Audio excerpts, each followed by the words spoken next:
Assalamualaikum warahmatullahi wabarakatuh. Siswa sekalian, salam sejahtera bagi kita semua.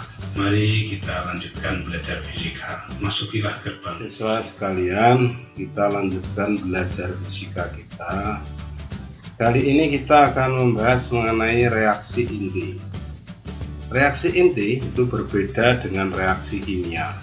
Bila reaksi kimia itu berkaitan dengan perubahan pada kulit elektron, maka reaksi inti berkaitan dengan perubahan yang terjadi dalam inti akibat penembakan atau penyerapan partikel lain dan menghasilkan inti baru yang sifat dan identitasnya berbeda dengan inti asal.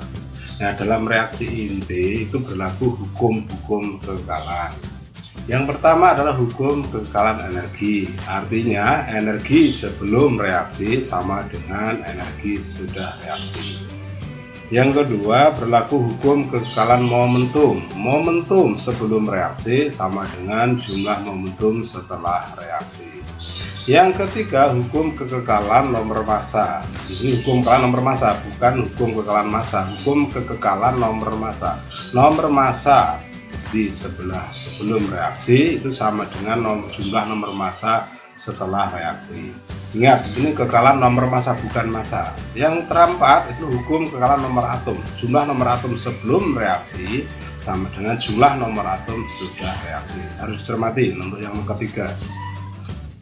Siswa sekalian, secara umum reaksi inti dapat dituliskan misalnya itu unsur A ditambah X ditembak dengan X berubah menjadi B dan menghasilkan suatu partikel elementer misalnya, atau dituliskan X dalam kurung A, B sama Y.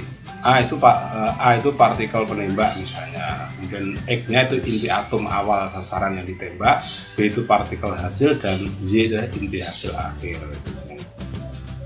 Siswa sekalian, akibat dari reaksi inti akan terjadi pertama transmutasi, yaitu perubahan inti atom menjadi inti baru yang stabil. Itu kalau intinya stabil, misalnya ini N714 ditembak dengan helium atau He24 menjadi oksigen 817 menghasilkan satu proton atau hidrogen satu satuan. Ini bisa lihat, ini jumlah nomor atomnya sebelumnya 9, yang juga 9, nomor masanya 18 juga 18, seperti ini. Yang akibat reaksi inti yang kedua adalah radioaktif buatan atau radioisotop. Nah, perubahan inti atom menjadi inti baru yang tidak stabil. Contoh Li37 ditembak dengan proton 11 atau dengan hidrogen 11 menghasilkan barium 48, stabil. Nah, untuk radioisotop akan dibahas pada akhir materi di sini. Siswa sekalian, besarnya energi reaksi inti adalah, ini kalau cara menghitungnya adalah massa sebelum reaksi, massa penembaknya, massa partikel yang digunakan untuk menembak ditambah massa yang ditembak, nanti dikurangi dengan massa benda yang terbentuk dengan partikel yang terbentuk, selisihnya berapa. Ini selisih massa sebelum reaksi dan setelah massa setelah reaksi dikalikan 931 MeV. Itu dengan catatan ketika massa ini satuannya SMA, maka di sini 931 MeV itu nanti satuannya mega elektron volt. Tetapi kalau massanya kilogram, maka di sini nanti dikalikan C kuadrat. Jadi massa sebelum reaksi dikurangi massa sudah reaksi dikalikan C kuadrat kalau satuannya kilogram. Sedangkan energi kinetik reaksi itu dapat ditunjukkan dalam bentuk EK, itu adalah EK awal dikurangi EK akhir. Dengan rincian apabila EK awal besar pada EK akhir dan E lebih besar dari 0, maka reaksinya melepas kalor atau eksoterm. Tapi kalau EK awal lebih besar dari EK akhir dan E lebih besar dari 0, maka reaksinya reaksi menyerap kalor atau endoterm. Itu dalam kimia dibahas lebih lengkap.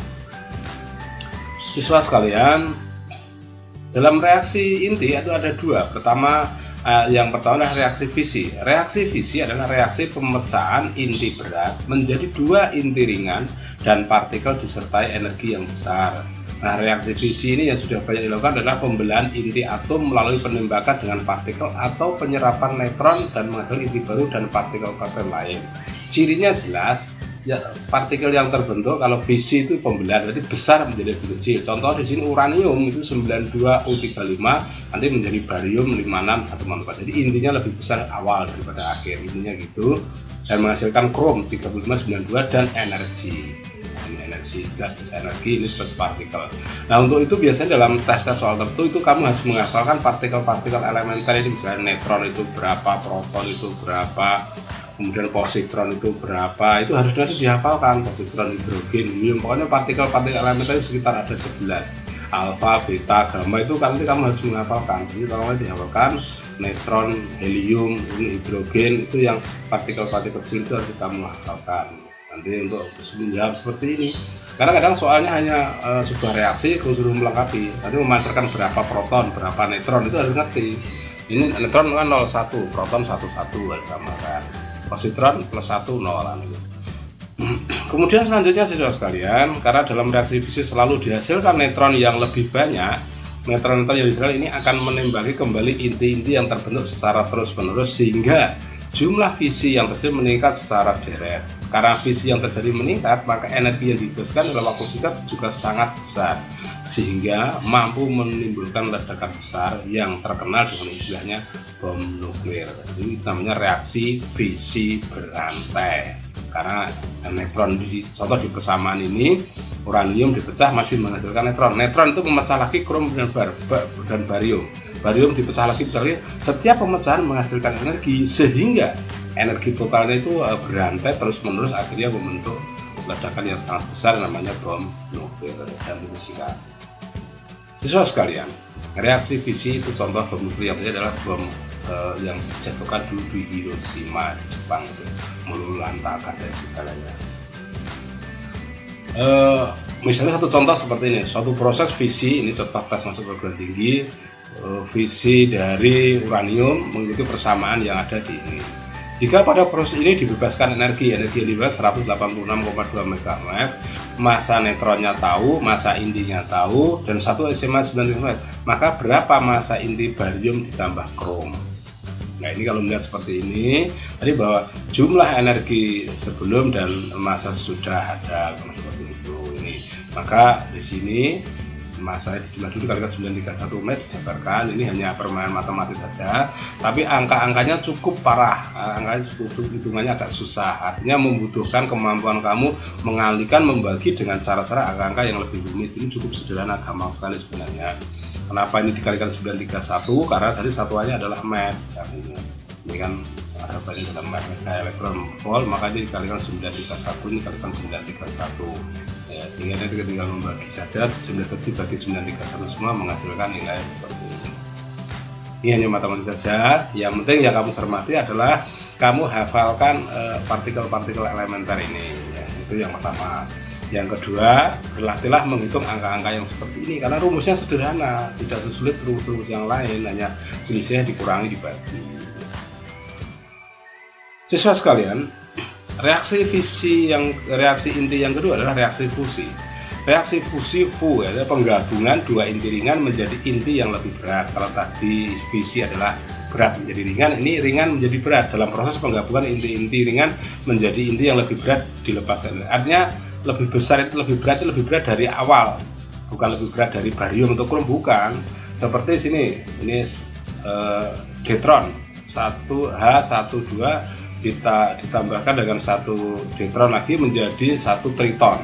Artinya bahwa deuteron ini lebih kecil daripada triton, tetapi deuteron ini lebih berat, artinya gitu, bukan dibandingkan barium ya, dengan barium tetap kalah kan gitu.